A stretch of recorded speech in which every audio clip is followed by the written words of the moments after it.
আসসালামু আলাইকুম। আমার হাতে যে মোবাইল ফোনটা দেখতেছেন, এই মোবাইল ফোনটা পানিতে পড়ার পর ডিসপ্লে লাইটিংটা আসতেছে না, কথাবার্তা সব চলতেছে। আমি খুলে নিচ্ছি, খুলে নিয়ে আপনাদেরকে দেখাচ্ছি। উনি বলতেছে আমি তাপতুপ দিছি, দেওয়ার কারণেও ডিসপ্লে লাইটিংটা আসতেছে না, কথাবার্তা সব চলতেছে। আমি খুলে নিচ্ছি, খুলে নিয়ে দেখতেছি সমস্যাটার সমাধান করে দেবো। এটা কীভাবে দেবো, কীভাবে হবে, ভিডিওটা স্কিপ না করে ভিডিওটা সম্পূর্ণ দেখুন। এই ধরনের সমস্যাগুলি আপনারা আমার হলে ভিডিওটা দেখে থাকলে হয়তো বা উপকারে আসতে পারে। আমি খুলে নিচ্ছি, খুব সতর্কের সহিত কাজগুলো করব যাতে ক্ষতিগ্রস্ত না হয়। উনি স্যাক দেওয়ার কারণেও ওই ডিসপ্লে যে পিছন পাটটা প্লাস্টিকটা ছিল ওটি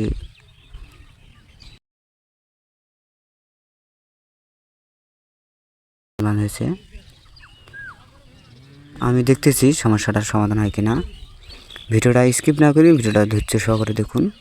যদি ভিডিওটা একটু হলেও দেখে উপকারে আসে, ফলো দিয়ে পেজটার সাথে থাকবেন।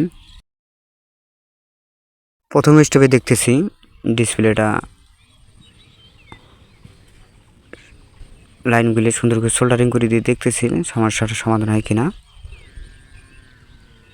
ভিডিওটা সাথে থাকুন। আমি মাদারবোর্ডটা আলাদা করে নিচ্ছি।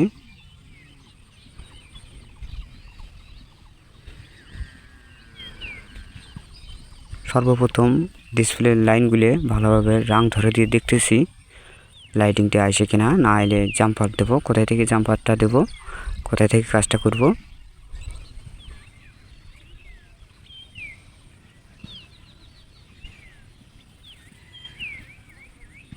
লাইনগুলি সুন্দর করে সোল্ডারিং করে দেবো, দিয়ে দেখতেছি সমস্যাটার সমাধান হয় কিনা।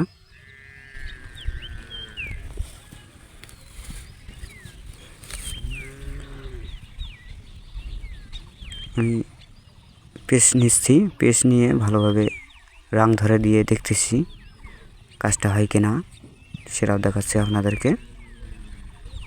না হলে জাম্পারটা দেবো লাইটিংয়ের। ভালোভাবে রং ধরে নিচ্ছে লাইনগুলোর ডিসপ্লের।